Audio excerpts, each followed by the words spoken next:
Pak, ini sebelum ke rekan-rekan ya, saya mohon izin.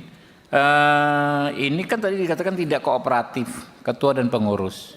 Ya kan ada yang sudah menjadi tersangka. Ini apakah tidak termasuk syarat untuk dilakukan penahanan, Pak? Kita pertanyakan itu, Pak, ya.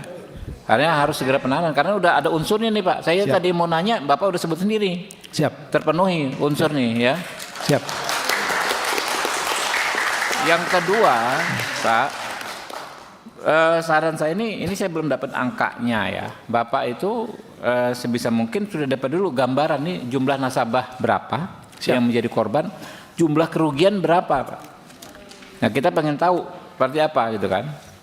Nah, lalu terkait aset, Pak. Ini kan pada akhirnya kan nih orang-orang ini kan kerugiannya harus dipulihkan. Siap. Korban. Nah, penyelamatan asetnya seperti apa? Ini tracingnya kan dari tahun berapa itu di 2000 berapa gitu kan? Siap. Sudah cukup lama. Seperti apa? Nanti uangnya udah keburu pindah, Pak. Siap. Ya, hasil kejahatannya keburu pindah. Ini dipercepat. Kita minta tolong ya, teman-teman ya. Ini dipercepat satu penahanan. Saya bukannya kita intervensi, tapi nyata kok ya teman-teman ya. Di KUHP baru kalau nggak kooperatif, ya kan menyampaikan yang tidak sebenarnya menjadi syarat penahanan. Siap. Ya kan? Kan sangat bahaya dia melakukan lagi kejahatannya ini. Siap. Mungkin itu dulu sementara. Langsung Golkar, Pak Benny Utama. Terima kasih pimpinan yang kami hormati, serta segenap anggota Komisi 3 yang terhormat, Bapak Direskrim Sus, Polda Jateng, serta jajaran. Seterusnya perwakilan dari nasabah, hadirin sekalian yang kami hormati. Pertama saya ingin memperkuat apa yang disampaikan Pak Ketua tadi, di samping persyaratan untuk dilakukan penahanan terhadap Pak Nikolas ini cukup alasan kita, Pak.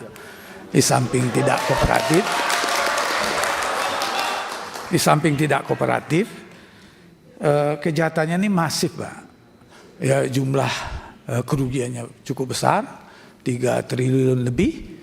Kemudian yang dirugikan korbannya itu lebih dari 42.000. Jadi rasanya untuk kita lakukan penahanan ini sangat tepat barangkali, Pak Dir. Ya. Yang kedua, langkah kita barangkali yang perlu juga pasal-pasal yang kita terapkan, Pak. Di samping undang-undang perbankan, barangkali kita juga bisa menerapkan TPPU-nya, Pak. Siap. Ya, TPPU-nya bisa kita terapkan. Pasti ini. Di samping memudahkan kita untuk menelusuri ya aset-aset ini, Pak. Untuk kita bisa berkoordinasi dengan PPATK, memudahkan kita. Di TPPU juga harus kita masukkan di samping pasal-pasal pidananya, Pak. Itu yang kedua. Yang ketiga, barangkali Pak Direskrim Sus, ini kan melibatkan banyak wilayah. Siap. Provinsinya saya lihat ada Jawa Tengah, kalau tidak salah tadi ada Jogja juga. Siap. Jogja, ya. Bali ada, Pak. Ini perlu koordinasi. Jawa Timur, Aceh juga, artinya banyak provinsi. Barangkali koordinasi dengan Mabes Polri, khususnya Bareskrim perlu dilakukan. Apa langkah kita untuk mengantisipasi ini? Siap. Nah, mengantisipasi ini, karena melibatkan beberapa provinsi kelihatan di sini. Nah, kemudian yang terakhir barangkali Pak Dir Bareskrim, ini perlu langkah-langkah cepat dari kita. Ya, langkah-langkah cepat. Tidak mungkin kita berburu dengan waktu ini. Siap. Ya, mereka para calon tersangka atau tersangka ini, dia pasti berupaya menyembunyikan aset ini. Siap.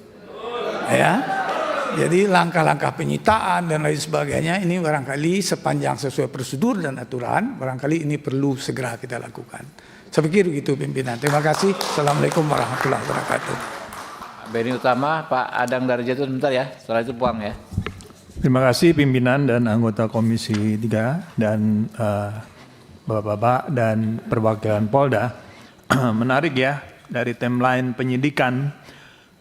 Saya ingin bertanya nanti, 5 Maret 26 melakukan upaya paksa berupa penggeledahan di kantor administrasi BLN Salatiga di kediaman Dalyati Saudara Magdalena. Saya ingin tahu persis bahwa status Dalyati Magdalena ini sebagai apa sekarang? Apa sudah ditangkap atau belum? Nah, nanti jawabnya ya.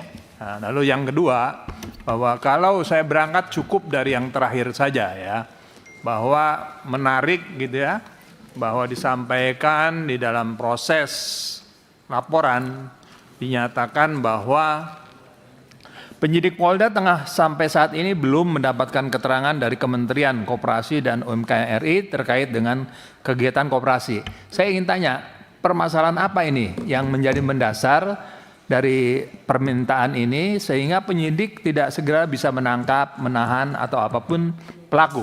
Ini yang paling penting ya. Karena ini dianggap hambatan. Lalu kedua, seperti tadi disampaikan oleh Ketua Komisi, tidak kooperatifnya Ketua dan pengurus koperasi Bahana Lintas Nusantara dalam memberikan keterangan dan dokumen. Ini saya minta penjelasan dengan pasti. Kalau sudah tidak kooperatif, apa tindakannya gitu ya? Karena jelas korban begitu banyak.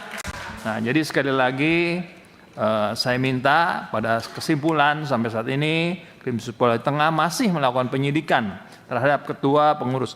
Kalau dalam konteks pemikiran saya dari timeline penyidikan ini sudah cukup lama sekali gitu ya.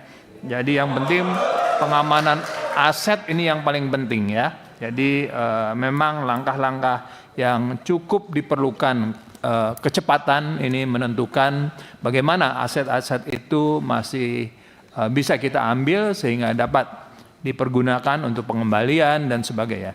Minimal intisari pertanyaan saya, penekanan saya, kecepatan dalam memproses ini segera. Siap. Terima kasih pimpinan. Pak Saparudin PDI Perjuangan. Kasih pimpinan.